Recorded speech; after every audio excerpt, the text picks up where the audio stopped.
ഫ്രണ്ട്സും ഫാമിലിയായിട്ടൊക്കെ വൈബ് ചെയ്യാൻ പറ്റിയൊരു അടിപൊളി ഫുഡ് സ്പോട്ട് കണ്ടിട്ട് വന്നാലോ.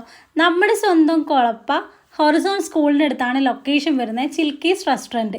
ഇതറിയാത്ത ഞാൻ മാത്രമേ ഉള്ളൂ എന്ന് എനിക്ക് തോന്നുന്നു കേട്ടോ. ഞാൻ ജസ്റ്റ് ഒരു ഗസ്റ്റ് ലൊക്കേഷൻ എന്ന് പറഞ്ഞൊരു സ്റ്റോറി ഇട്ടപ്പം ഒരുപാട് ആൾക്കാർ കറക്റ്റ് സ്പോട്ട് പറഞ്ഞിട്ടുണ്ട്. അപ്പോൾ എല്ലാവർക്കും അറിയാൻ തോന്നും.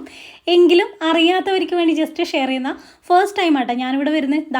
ശനിയാഴ്ചയാണ് ഇതിൻ്റെ ഓണർ. ആളും ആളുടെ സിസ്റ്ററും കൂടി ഉണ്ട്. എന്തായാലും അടിപൊളി കസ്റ്റമർ സർവീസാണ്. പിസയും കാര്യങ്ങളൊക്കെ ആളെന്നെ മേക്ക് ചെയ്യുന്നത് കേട്ടോ. ഞങ്ങൾ കുറച്ച് സമയം സംസാരിച്ചിരിക്കുകയൊക്കെ ചെയ്തു. പിന്നെ ആൾ ഫുൾ ബിസിയായി. അത്യാവശ്യം നല്ല ക്രൗഡായിരുന്നു അവിടെ. പിന്നെ എനിക്ക് ഏറ്റവും ഇഷ്ടമായത് അവിടുത്തെ ആംബിയൻസ്. എന്തൊരു അടിപൊളിയാണെന്നറിയാം. കുറച്ചുകൂടി നേരത്തെയുള്ള വ്യൂ ആട്ടോ ഇത്.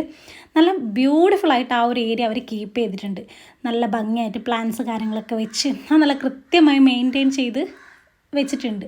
പിന്നെ എനിക്ക് അവിടുത്തെ റെസ്റ്റോറൻറ്റിൻ്റെ ഏറ്റവും ഹൈലൈറ്റ് തോന്നിയത് ആ ഒരു സ്പേസ്, ഫുഡൊക്കെ സെർവ് ചെയ്യുന്ന ആ ഒരു ഹട്ട് പോലെ വരുന്ന സംഭവം എനിക്ക് ഭയങ്കര ഇഷ്ടമായി. കുറേ സമയം ഞാൻ അവിടെ ഇങ്ങനെ നോക്കി നിന്ന് കേട്ടോ. പിന്നീട് നമ്മൾ ദൂരെ മാറിയിരുന്നു, കളിക്കുന്നതൊക്കെ നോക്കി. പിന്നെ ഓരോ എക്യുപ്മെൻറ്റ്സിൻ്റെ മുകളിലോട്ട് കയറാൻ തുടങ്ങി. ആദ്യമൊക്കെ ഒറ്റക്കായിരുന്നു പൊരുതൽ. പിന്നെ കുറേ ഫ്രണ്ട്സൊക്കെ ആയി. പിന്നെ ഫുള്ള് വൈബായി. ഫുഡ് കഴിക്കാൻ വരുന്നില്ലെന്ന് വെച്ചാൽ അമ്മ പോയിക്കോ ഞാൻ വരാമെന്നല്ലായി. അവസാനം ഞാൻ പറഞ്ഞു വാ കഴിച്ചിട്ട് നമുക്ക് കളിക്കാമെന്നൊക്കെ പറഞ്ഞു. നമ്മൾ ഫ്രൈഡ് ചിക്കൻ ആട്ടോ ഓർഡർ ചെയ്തത്. ഒരുപാട് ഫുഡ് ഐറ്റംസ് അവിടെ ഉണ്ട്. പിസയുണ്ട്, ഫ്രൈഡ് ചിക്കൻ ഉണ്ട്, ബർഗേഴ്സ് ഉണ്ട്, നൂഡിൽസ് ഉണ്ട്, ഫലൂദാസ് ഉണ്ട്. പിന്നെ ഫലൂദയിൽ യൂസ് ചെയ്യുന്ന ഐസ്ക്രീമൊക്കെ ഇവർ തന്നെ ഇവരുടെ ഫാക്ടറിയിൽ മേക്ക് ചെയ്യുന്നതാണ്. അതിൻ്റെ ഔട്ട്ലെറ്റ് തൊട്ടപ്പുറം തന്നെ ആട്ടോ വരുന്നത്.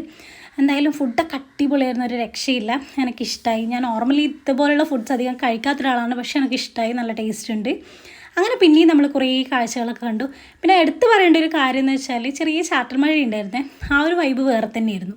പിന്നെ ഇവിടെ പാർട്ടി ഹാളൊക്കെ ഉണ്ട് കേട്ടോ. അഫോർഡബിളായ പ്രൈസ് റേഞ്ചിൽ നമുക്ക് ഫങ്ഷൻസൊക്കെ നടത്താൻ പറ്റുന്ന ഒരു പാർട്ടി ഹാളുണ്ട്. ആ കാണുന്നത് കേട്ടോ.